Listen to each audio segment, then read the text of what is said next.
ప్రియా ఇట్రా, door close. ఏం రీ నీ తెలివికి ఒక క్వశ్చన్.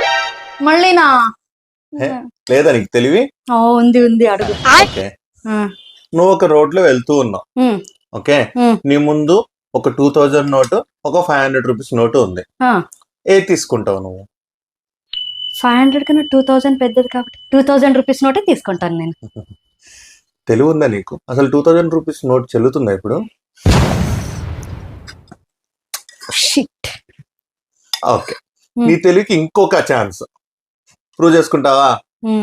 అదే రోడ్ లో ఇంకొంచెం ముందుకు పోతే 500 రూపీస్ నోటు, 200 రూపీస్ నోటు దొరికింది నీకు. ఏది తీసుకుంటావు? 500 రూపీస్ నోటు, 200 రూపీస్ నోటు రెండు వర్క్ అవుతాయి, కానీ 500 పెద్దది కదా, 500 రూపీస్ నోటు తీసుకుంటాను. తిక్కల్దానా, 500 200 రెండు చెల్లుతాయి కదా, రెండు తీసుకోవచ్చు కదా.